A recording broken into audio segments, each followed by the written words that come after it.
Við höldum ótrauð áfram hérna í föstudags þættinum og nú ætlum við að vinda okkur yfir í allt annað því að hingað til mín eru komnir nemendur úr Verkmenntaskólanum á Akureyri, viðskiptafræðinemendur og nánar tiltekið úr áfanganum frumkvöðlafræði. En þau eru með eigin framleiðslu og ætla að láta gott málefni njóta góðs af henni. En Aron Bjarki og Ragnheiður verið hjartanlega velkomin. Takk. Hvernig var þetta verkefni til?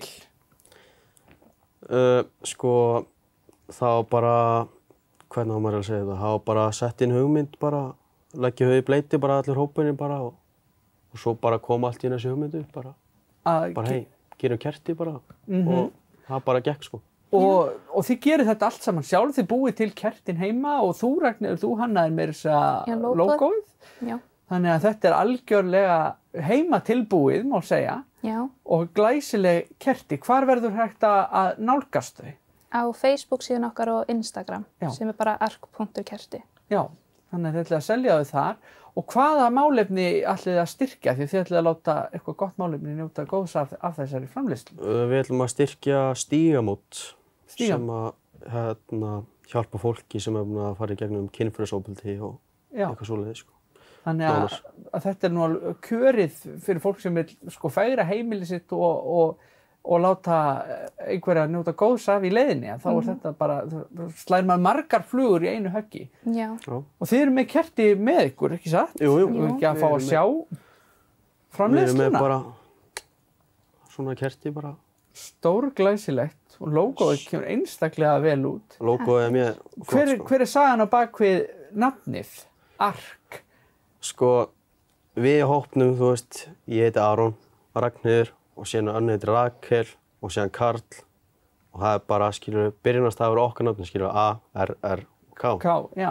Og síðan bættist annað við sem heitir Jón Kjartansson. Jú. Þannig að það er bara K-ið í eftirnafninu hans sem passar þá inn í. Passar inn í, já. Og það er að vera að flækja einhverju jóði inn í þetta. Nei. Já, það er bara vesen. Já, því jóði er yfirleitt vesen. En þannig að og þetta er náttúrulega, þið upplifið ykkur ekki sem frumkvöðla að vera að ráðast í svona eigin framleiðslu alveg frá grunni? Jú. Þannig að þetta er, og eru þið búin að vera að sitja bara fram á nótt núna margar vikur í röð að búa þetta til? Eða hvernig framleituðu stóran lager? Við erum ennþá í framleiðslunni núna. Já. Við erum bara svona eiginlega nýbyrjuð, þar að segja. Já. Við erum með fullt að kertum eftir sem við eftir að gera sko. Já, og framleiðið svo kannski bara eftir þörfum og eftirspurn. Já. Dásamlegt.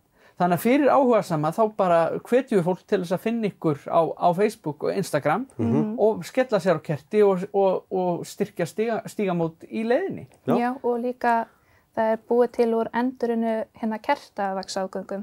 Já, einmitt. Þannig að þetta er alveg það er engin umhverfissóun í gangi heldur. Nei. Frábært. Bara gangi ykkur ótrúlega vel með þetta flotta verkefni og takk fyrir að koma í þáttinn og segja okkur frá þessu. Takk fyrir okkur.